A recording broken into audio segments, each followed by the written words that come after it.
Unitarian, the name we proudly claim today, was once a bad word. 200 years ago, you didn't want to be called a Unitarian. In the early 1800s, the Unitarians split from the more orthodox Congregational Church. Liberals among those churches were accused of being Unitarian, an insulting word that the so-called Unitarians were not eager to claim. They believed that the Unitarian label would, among other things, threaten their inheritance of their forebears' churches. While they tried to evade the label, they found themselves defending Unitarianism even more passionately and publicly than before. The label stuck, and in 1819 it was William Ellery Channing who decided, why not wear it proudly? Channing preached a sermon that we heard part of earlier, entitled Unitarian Christianity, at the ordination of Jared Sparks in Baltimore, calling for religious liberals to accept and celebrate their existence as a distinct religious movement, Unitarianism, part of the Christian church, but a new expression of it. Just 6 years later, the American Unitarian Association, our first denominational organization, was founded, and the rest is history. As we collected your questions for this summer worship series, several of you asked variations on the question, are we a Christian church? Channing's answer in 1819 was an emphatic yes. But it's not so easy a question for us to answer today. Nor is it simply a matter of yes or no. Your questions were not yes or no questions. They were about why many of our forms of worship and church life resemble Christian churches, or how we became the church we are and our relationship with the larger capital C church. As I reflected on your questions, I realized that what seemed to be underlying many of them was a question about belonging. Will I or do I belong here? You're trying to figure out who fits here, or if you fit here, under this wide tent that we call Unitarian Universalism. Sitting here in the pews this morning are people with backgrounds that are Christian, Jewish, Muslim, Hindu, Baha'i, Buddhist, Unitarian Universalist, and probably a few more I haven't named, plus many who prior to coming here were unchurched, with no particular religious affiliation. Our experiences with Christianity are varied. Some have been hurt by it and are asking, will that happen here too? Some want a Christian church and want to know if this church's theology and practices will nourish your spirit. Some don't want a Christian church and are uncomfortable with anything here that resembles one. I hear all of these hopes and concerns behind the questions you asked regarding our relationship to Christianity and the Christian church. And then there are some, or perhaps many, who are simply a little bit confused about whether, as Unitarians, we are in or out. It certainly causes a lot of confusion when we try to explain it to our family at holiday gatherings. There's a funny and, in some ways, kind of sad clip from a 2006 episode of the Colbert Report, in which Stephen Colbert is talking about religion, and he asks the guy behind the camera what his religion is. I'm a Unitarian, says Bobby. So you're a Christian too, says Colbert. Well, yes, or no, I incorporate Christian values as well as aspects of many other religions into my belief in God, but I don't mean to imply that I necessarily believe that God exists. And the babbling just went on and on from there and got worse. When Bobby finally stopped, Colbert gave him a long, confused stare, and then asks, so do you celebrate Christmas or Hanukkah? And Bobby responds, sure. Yeah. I want to make a clear distinction between our personal religious identity and our collective identity of our faith community, because they are not always the same. If I ask, are you a Christian? The answer may be yes, you identify as Christian. Many Unitarians do. But if we ask, are we Christian, or is this a Christian church, that's different.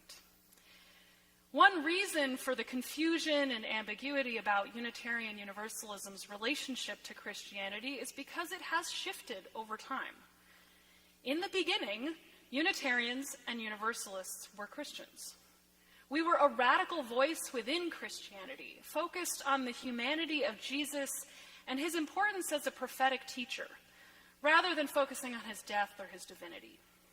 We lifted up a vision of all people being held by a loving God, regardless of their spiritual path or theology. There were Unitarians and Universalists within the Christian church going back to the first centuries of the Christian church. We remained on the fringes, yet still solidly within the Christian church for centuries. In North America, Unitarianism and Universalism were reform movements and reactions within New England Puritanism. We offered an alternative voice to the orthodox theology that emphasized the depravity of humanity and our predestination for heaven or hell. In the early 1800s, Unitarians and Universalists reestablished our identity as Christians. Christians who believed that the image of God is present in the soul of every person, that the Bible should be read not literally, but with a critical and thoughtful mind, and that salvation was universally available.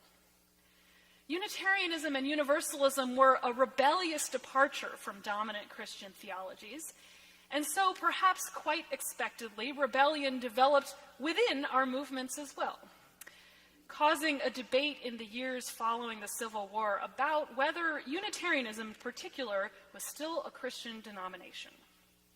Some argued that it had become too liberal to remain within Christianity. The dynamic at that time was some combination of distancing ourselves from Christianity and of being pushed out through the redefinition of who is in and who is out.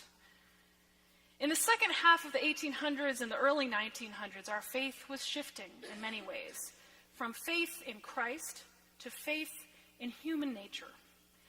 Historically, our tradition is both God-centered and humanist, or human-centered, but many at the time said we were too much of the latter to be considered Christians. We were able to make peace within our movement by agreeing that there would be no creedal test for being a Unitarian. We came to embrace many sources of truth, which means that we are a pretty theologically diverse bunch. This non-creedal, many sources of wisdom approach to religion is who we remain today. And in the current Christian landscape, I see a similar question arising, again, of who are we, as more prominent Christians come out as Universalist. These are interesting times. The other dynamic, the one that I'm concerned is still very active today, is one of rejecting or distancing ourselves from our roots. We are still churches. We have ministers. Your ministers preach sermons, and we sing hymns, and we meet for worship on Sunday mornings. All forms familiar to Christian churches, yet very much shaped to reflect who we are. On the other hand, we've abandoned the dogma and the creeds.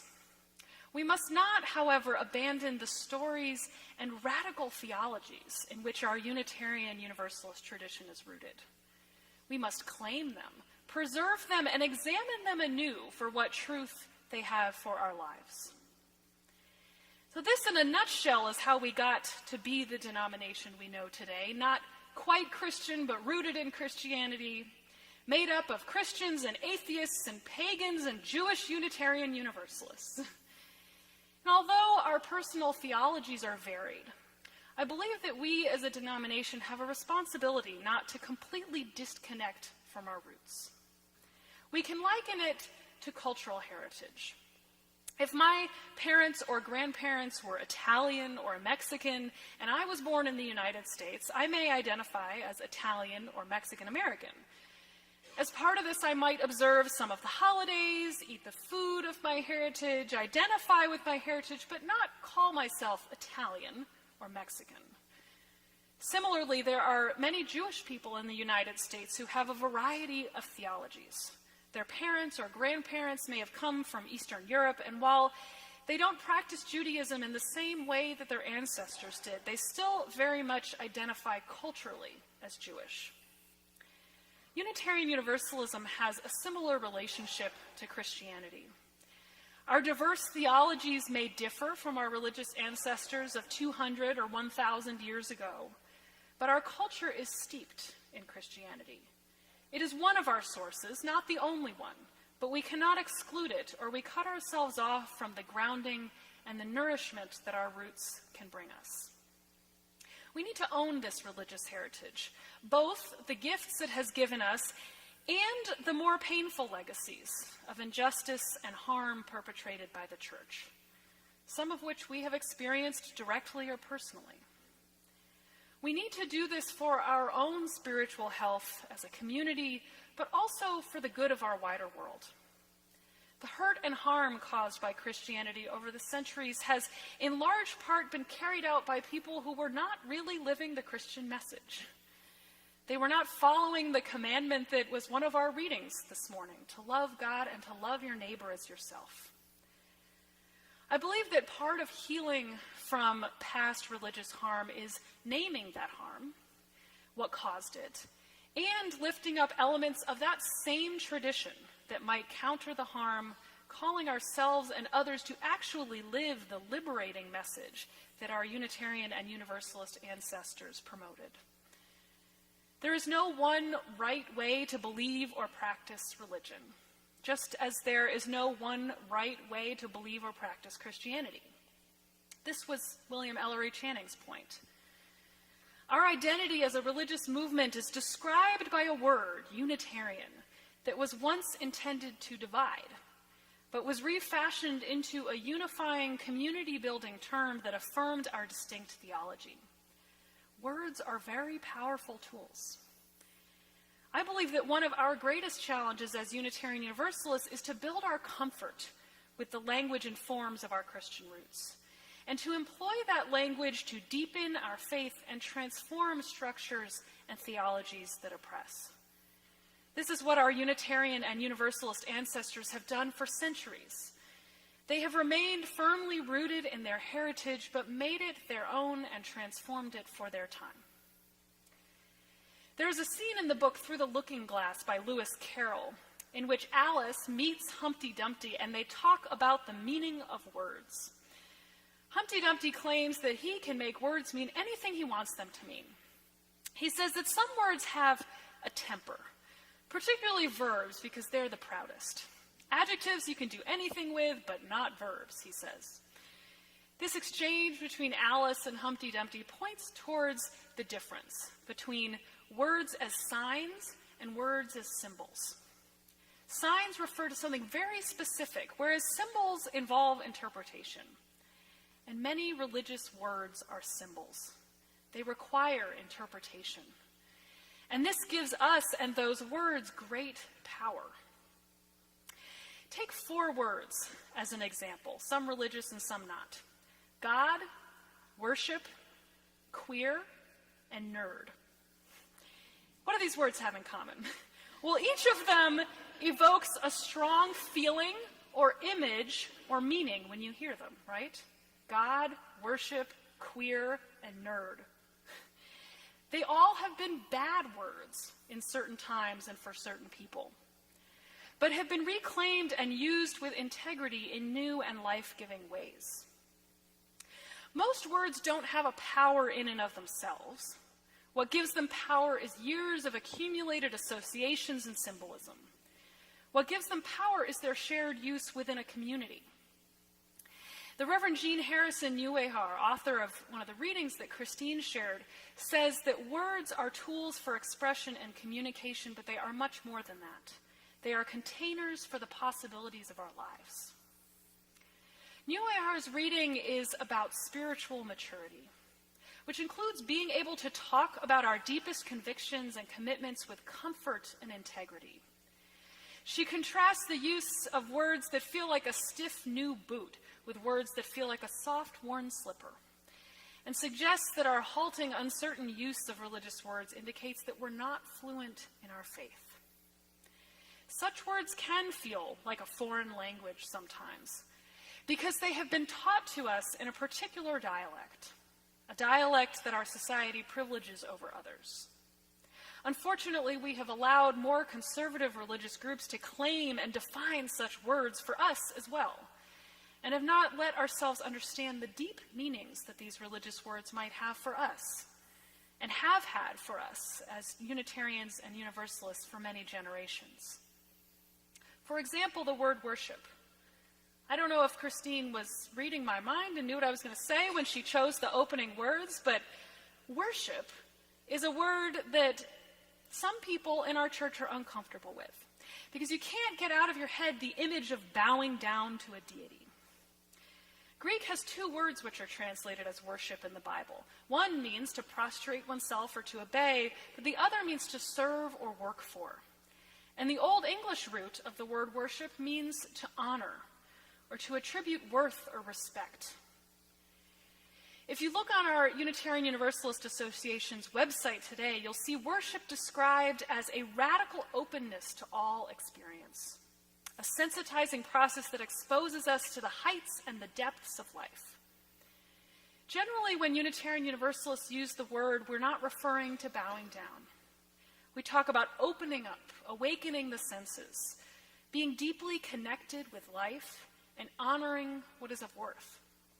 We affirm and promote the inherent worth and dignity of all people and see ourselves as interconnected with all of creation.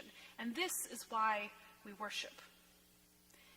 Our church, although we sometimes experience disagreements or discomfort, uses religious language in a way that is authentically Unitarian Universalist. Love is the doctrine of this church. The quest of truth is our sacrament, and service is our prayer. These words, doctrine, sacrament, and prayer, are traditional religious language. And when used in our setting, they take on a different meaning from how some of us learned them as children or in other religious communities.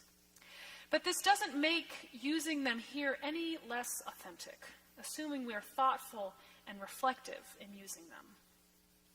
Religious language is our language.